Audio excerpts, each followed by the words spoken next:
Good morning students. Hindi की class में आप सभी का स्वागत है। लास्ट क्लास में हमने हमारी जो पोयम है, पोयम नंबर 1 सुमन एक उपवन के, इस पोयम के कुछ मेन पॉइंट्स कि हम इस पोयम से क्या सीखेंगे उनको डिस्कस किया। उसके बाद हमने इस पोयम का जो फर्स्ट पैराग्राफ है उसको डिस्कस किया और उसका मीनिंग समझा कि जो हमारे कवि है वो हमें इस पोयम के थ्रू, फर्स्ट पैराग्राफ के थ्रू क्या समझाना चाहते हैं। वो हमें बताना चाहते हैं कि जो हम सभी लोग हैं, यानी कि सबको उन्होंने पुष्प सुमन यानी कि पुष्प माना है, और जो हमारी पृथ्वी है, ये पूरा संसार है, उसकी तुलना उन्होंने एक उपवन मीन्स एक बगीचे या बाग से की है। जैसे एक बाग में बहुत सारे फूल होते हैं, सभी को सूरज एक जैसी धूप देता है, सभी फूल जो है एक जैसे पानी से सींचे जाते हैं, यानी कि जो पानी डाला जाता है उनमें उस एक जैसा होता है। और उसी तरह जब पवन मीन्स हवा चलती है, तो जो हवा चल रही है उससे जो फूल हिलते हैं या झूलते हैं वो सभी फूलों के लिए एक जैसी होती है। तो उसी तरह जैसे सभी फूल एक बगीचे के एक जैसे हैं, वैसे ही जो हमारी धरती है उस पर सभी व्यक्ति, सभी के जो हमारी प्रकृति है वो सभी के साथ एक जैसा व्यवहार करती है, यानी कि वो सबको एक समान मानती है। और इसी चीज को हमने अपनी लास्ट क्लास में डिस्कस किया था। और मैंने आपको होमवर्क दिया था कि आप हमारा जो पैराग्राफ नंबर 2 है इसको रीड करेंगे, और आज हम क्लास नंबर 2 में पैराग्राफ 2 को रीड करेंगे और उसका मीनिंग समझने की कोशिश करेंगे। चलिए स्टार्ट करते हैं। हम सब सुमन एक उपवन के, सूरज एक हमारा जिसकी किरणें उर की कली खिलाती, एक हमारा चांद चांदनी जिसकी हम सबको नहलाती, मिले एक से स्वर हमको है भ्रमों के मीठे गुंजन के, हम सब सुमन एक उपवन के। तो जो पोयम है हमारी, उसमें सुमन यानी कि फूल किसको कहा गया है? मनुष्य को। और उपवन यानी कि बाग या बगीचे, वो किसे कहा गया है? हमारी पूरी पृथ्वी को।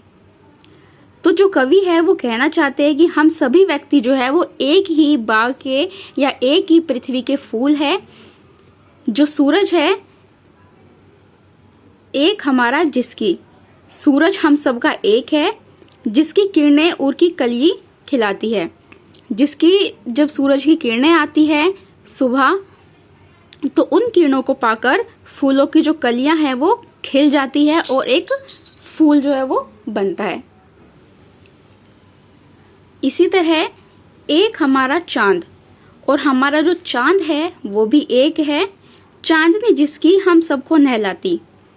जो चांद की चांदनी है वो हम सभी पर एक जैसी आकर गिरती है, यानी कि हर तरफ जो चांदनी फैलती है वो एक जैसी होती है।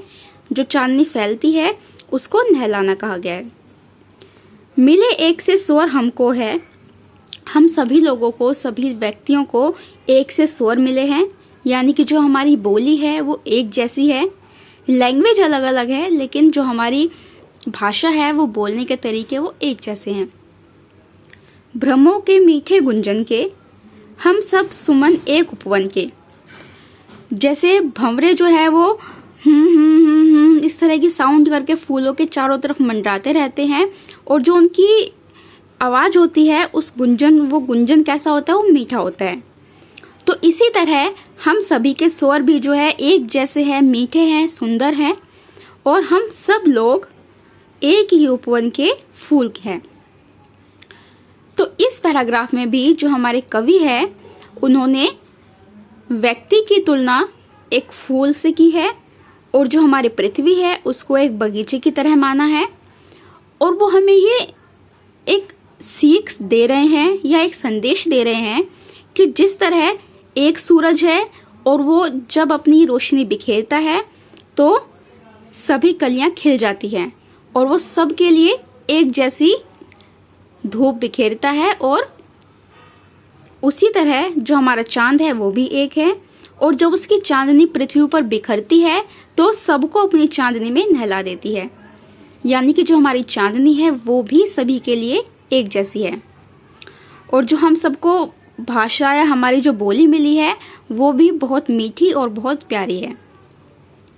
तो आज की जो हमारी ये पंक्तियां हैं इनमें हमने क्या सीखा कि जो हमारी प्रकृति है वो मानव के साथ समान है